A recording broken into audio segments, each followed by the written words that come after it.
Hello everyone, welcome back to India hub. मैं हूं ऋतिक शाह। अगर आपने अभी तक इंडिया हब को सब्सक्राइब नहीं किया है तो आगे बढ़ने से पहले जल्दी ये सब्सक्राइब कर लीजिए। नाउ टर्की ने चाहे इंडिया के अगेंस्ट जो भी पॉलिसी रखी हो, जब टर्की में भूकंप आया जहां 7,000 से भी ज़्यादा लोगों की मारे जाने की खबर सामने आ रही है, इंडियन एयरफोर्स ने कह लीजिए एक इंटरनेशनल रेस्क्यू ऑपरेशन ही स्टार्ट कर दिया टर्की को हेल्प करने की। लगातार हमारी ट्रांसपोर्ट एयरक्राफ्ट जा रही है टर्की पर हेल्प प्रोवाइड करने के लिए। एंड इस बीच आपने ऐसे आर्टिकल्स भी बहुत देखे होंगे कि पाकिस्तान ने इंडियन एयरफोर्स को अपने एयर स्पेस का एक्सेस नहीं दिया। देखिए, इंडियन एयरफोर्स को अगर पाकिस्तान के एयर स्पेस का एक्सेस मिल जाता तो इंडियन एयरफोर्स सीधा मैप में दिखाए हुए रास्ते से बहुत ही कम समय में टर्की पहुंच जाता। बट सिंस पाकिस्तान ने हमें एक्सेस नहीं दिया अपनी एयर स्पेस का, तो उसकी वजह से हमारी एयरफोर्स को थोड़ा घूम कर जाना पड़ा है टर्की। मतलब हमारी एयरफोर्स को गल्फ ऑफ ओमेन के रास्ते से टर्की जाना पड़ा है, जिससे कुछ घंटे एक्स्ट्रा लगे। बट मैं यहाँ एक बात क्लियर कर दूँ, पाकिस्तान ने अपने एयर स्पेस का एक्सेस क्यों नहीं दिया? तो देखिए, इंडिया ने पाकिस्तान को कभी पूछा ही नहीं। ये जो डिसीजन है कि हम पाकिस्तान की एयर स्पेस का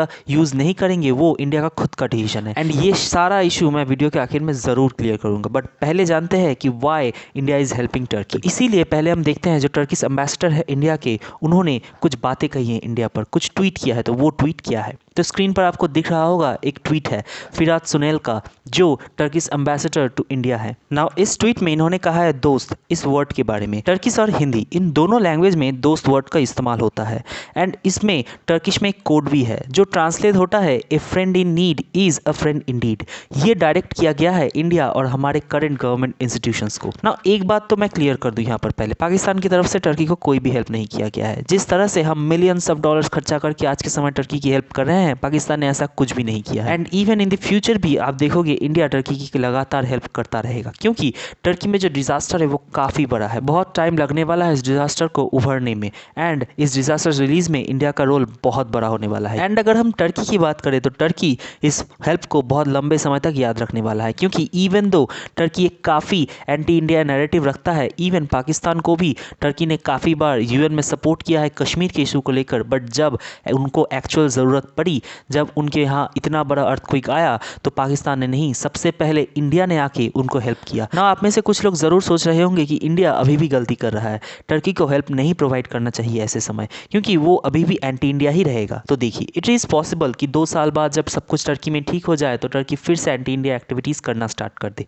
बट अगर हम एक ग्लोबल पावर बनना चाहते हैं, एक रिस्पॉन्सिबल कंट्री बनना चाहते हैं, तो ये सब नकार के चलना होगा। देखिए, लॉन्ग टर्म गोल हमेशा शॉर्ट टर्म इंप्रूवमेंट से बहुत ज़्यादा अच्छे हैं। अभी के लिए टर्की में जो डिस्ट्रक्शन हुआ है अर्थक्वेक की वजह से जाने गई हैं, उसके रिलीफ में टर्की को हेल्प करना ज़रूर बनता है। देखिए, जो अर्थक्वेक आया है टर्की में और सीरिया में, उससे रिसेंट रिपोर्ट्स के अनुसार 7,000 से भी ज़्यादा मौतें हुई हैं। एंड WHO ने यह भी कहा है कि ये डेथ काउंट आज से 9 गुना ज़्यादा बढ़ सकता है। हालांकि USA की तरफ से जो रिपोर्ट आई है वो कह रही है कि ये डेथ काउंट अबाउट 20,000 के आसपास रहेगा। But even the exact number अभी भी क्लियर नहीं है। बट ये बात मैं ज़रूर कहूँगा कि जो डिस्ट्रक्शन हुआ है टर्की में, जो इकोनॉमिकल लॉसेज हुई हैं, उससे टर्की बहुत साल पीछे चला गया है। डेवलपमेंट के बारे में टर्की को बहुत लॉसेस हुआ है। ऑलरेडी टर्की FATF की ग्रे लिस्ट में था।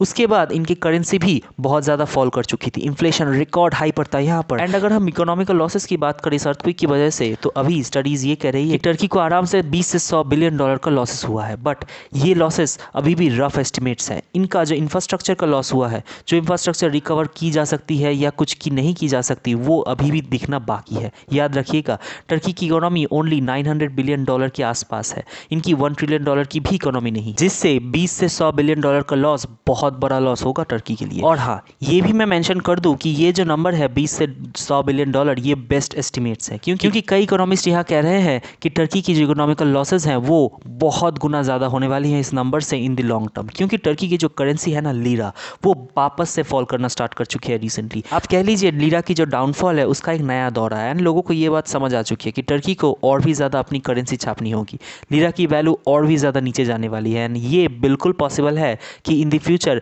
$1 का वैल्यू 30 लीरा के आसपास आपको देखने को मिले। ये याद रखिएगा, 2030 टर्की के लिए एक बहुत इंपॉर्टेंट ईयर है, क्योंकि 2030 में टर्की में जनरल इलेक्शंस होने वाले हैं। टर्की के जो करंट प्रेसिडेंट है अर्दोआन, उनको उम्मीद है कि वो फिर से वापस पावर में आएंगे। और ऐसा होता है तो टर्की की इकोनॉमी बिल्कुल फॉल करने वाली है, क्योंकि अगर टर्की में अर्दोआन पावर में आते हैं तो टर्की फ्यूचर में भी एक एक्सट्रीमिस्ट कंट्री ही रहेगा। तो कोई अगर सेंसिबल आदमी पावर में आता है अर्दोआन के अलावा, एंड टर्की को एक सेकुलर कंट्री के हिसाब से इस्टेब्लिश करता है, तो आप ये भी देख सकते हो कि टर्की शायद रिकवर भी कर जाए। टर्की के जो एंटी इंडिया पॉलिसीज़ हैं उनमें भी एक बहुत बड़ा चेंजेस देखने को को मिल सकता है। तो 2023 बहुत इंपॉर्टेंट होने वाला है टर्की के लिए। तो क्या 2023 में अर्दोगान सर्वाइव करेंगे, ये तो हम अभी नहीं जान सकते, बट इनका अपडेट मैं ज़रूर लेके आऊँगा। तो अब आप समझ पा रहे होंगे कि क्यों हम टर्की को हेल्प कर रहे हैं। अभी टर्की की हालत बहुत नाजुक है और इसीलिए ऐसे समय इस कंट्री का हेल्प करना एज ए रिस्पॉन्सिबल कंट्री हमारा कर्तव्य बनता है ना। आपके दिमाग में एक क्वेश्चन ज़रूर आ रहा होगा कि देखो, पाकिस्तान तो खुद टर्की की हेल्प नहीं कर सकता क्योंकि इनके खुद के पास पैसा नहीं है। पाकिस्तान अभी बहुत बड़ी इकोनॉमिकल क्राइसिस से गुजर रहा है,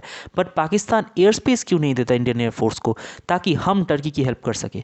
तो इसका वेरी सिंपल आंसर है कि इंडिया की एयरफोर्स खुद पाकिस्तान की एयर स्पेस यूज़ नहीं करता। देखिए, कमर्शियल फ्लाइट्स अलग बात है, इवन पीएम मोदी भी अपने यूरोप विजिट के दौरान पाकिस्तान का एयर स्पेस यूज़ कर चुके हैं, बट अगर हम इंडियन एयरफोर्स की बात करें तो वो कभी भी पाकिस्तान का एयर स्पेस यूज़ नहीं करते। देखो, आज के समय हम जो भी हेल्प भेज रहे हैं टर्की को, वो हम C-17 एयरक्राफ्ट से भेज रहे हैं, जो कि इंडियन मिलिट्री एयरफोर्स का एयरक्राफ्ट है। इसीलिए इंडिया पाकिस्तान का एयर स्पेस यूज़ नहीं कर रहा। By the way, in the future आप ये भी देख सकते हो कि जब टर्की के प्रेसिडेंट इंडिया को विजिट करे तब इंडिया टर्की को और भी कुछ फंड्स दे दे एज ए हेल्प, क्योंकि अभी ये बात चल रही है कि G20 समिट के जो कंट्रीज हैं वो एक फंड रेज करेंगे टर्की को हेल्प करने के लिए। ये कंबाइंड फंड टर्की को दिया जाएगा उनके डिजास्टर रिलीफ के हिसाब से। And as the host of G20 summit, India का रोल इसमें बहुत बड़ा होने वाला है।